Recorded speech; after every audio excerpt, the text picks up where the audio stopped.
It's a good thing your husbands didn't have to make a reservation, so they're off the hook. For those of you that don't know me, okay, I'm sorry. I'm Stacy's sister, I'm Sarah. I've known Stacy my entire life. Because we're only 18 months apart. And she knows I always cry at weddings. It doesn't matter who's getting married.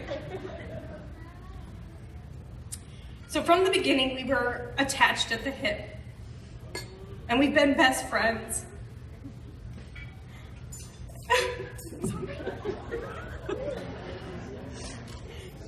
And at a very young age, Stacy let me know what her expectations were, and that was, I would one day be her maid of honor and she would be mine. So here we are, 30 odd years later. Cheers. Either way, she coined herself my best friend, so I went along with it and realized at a very young age that Stacy was my protector. A little possessive, but very protective. She was always there whenever something went wrong and we needed our parents.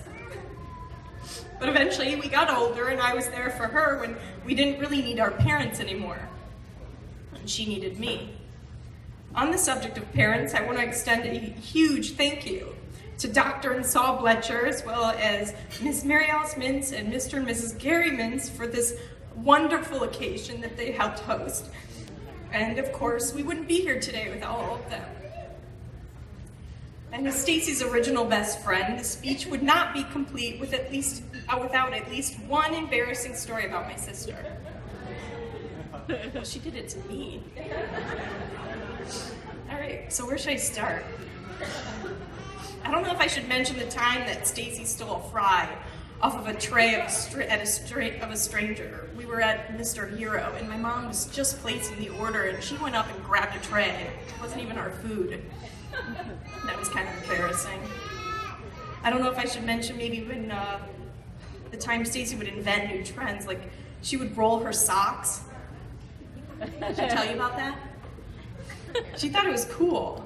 And she thought she was a trendsetter, like she was inventing these new, cool trends. Anyway, well, when other kids at school, I guess, started catching on, she had to go find a new trend. Stacy was also all about creating her own vocabulary. And for words like blueberries, she called boobobbies. And she called her underwear lalas. And in the summertime, Doug, she liked to wear her French bikini. But anyway, on a less funny note, I guess, something great about Stacy is that she always knows when and where to ask for help. And when it came to meeting Doug, she was working with an autistic child who needed someone like Stacy, someone with patience. And she reached out, and that's when she had met Doug, and she had a lot of guidance she needed from him. Whenever she needed it, Doug was there. And after continuing to talk over the years, they got to know each other better, and the relationship developed. However, from my perspective, before I ever met Doug, and I had spoken with him briefly on the phone, because I had obnoxiously interrupted a few of their conversations, as sisters do, I already knew Doug was a great guy. He was easy to joke around with, and we had laughed and pushed Stacy's buttons, which is one of the things that Doug and I do best.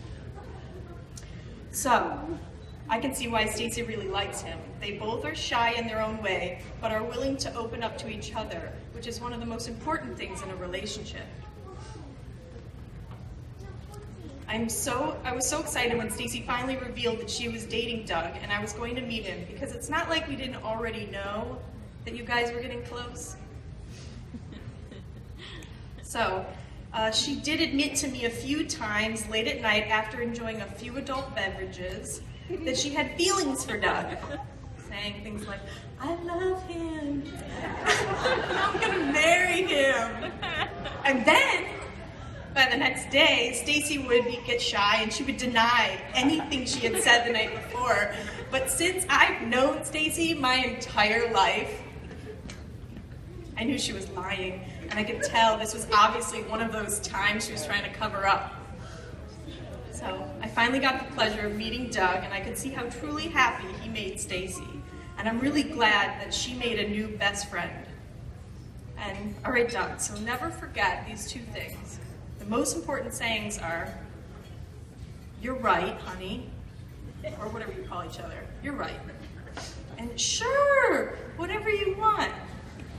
Because as my husband says, happy wife, happy life. And not to be, reiterating myself, but my sister will say I do repeat myself a lot.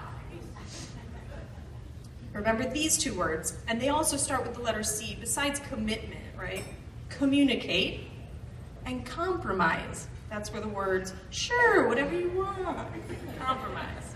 So, in conclusion, we're all happy for both of you, everybody here, and we're so honored to have spent the day with you. And we look forward to the future and what it holds, and welcome to the family. Thank you, Doug.